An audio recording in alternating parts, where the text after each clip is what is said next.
নারায়ণ চৌহান। বাবার নাম? রামনাথ চৌহান। কোথায় বাড়ি আপনার?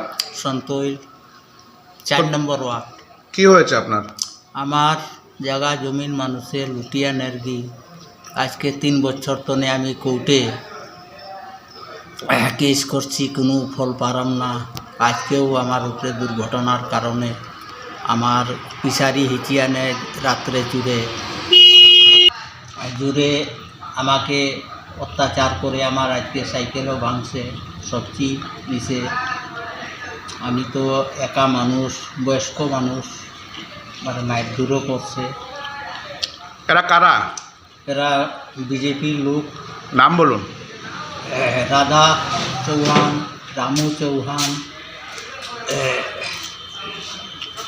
রামুর পরিবার। আচ্ছা, ঠিক আছে।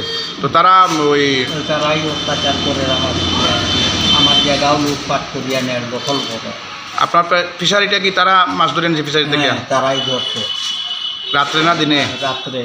কবে এটা? এটা 27 তারিখে রাত্রে।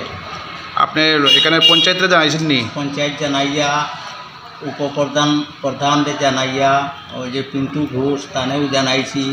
আমরা এখানে দিলেই প্রেসিডেন্ট তানেও জানাইছি, তখন তারা না পারিয়া ওইটা তুমি কেস করো। আচ্ছা, মানে পঞ্চায়েতের লোক বিচার করতে পারছে না? না। পিন্টু ঘোষ যিনি মণ্ডল সভাপতি, তিনিও পারছে না? না, কেস করো। ও, তারা কি কোনো নেতৃস্থানীয় যারা আপনার সাথে এইসব করে? এটারে একজন আছে মেম্বার। আচ্ছা। বিশ্বজিৎ চৌহান নুনিয়া, হেই এটা করা। আপনি কি বিজেপি? আপনি কোন দলের? আমিও বিজেপি। আপনি নিরীহ মানুষ? নিরীহ মানুষ। আমার এই দুর্ঘটনা চলে, আমি তো কিছু করতাম পারি না, একা মানুষ। তারার ভোট বেশি, তারারে পঞ্চায়েত হাতে নিয়া বহুত কিছু করতে আসে, আমি কোনো দাম পারাম না এখানে। ফিশারি যে জায়গাতে আছে ওই জায়গাটা কার নামে? এটা আমার বাবার নামে, বা আমার নামেও কিছু আছে। আজকে কি হয়েছে? আজকে কি হয়েছে?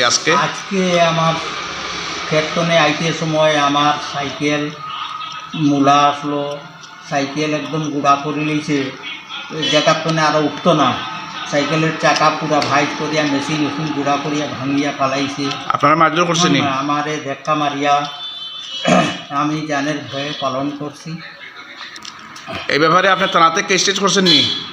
হ্যাঁ, কখনোই দিমু কেসটা।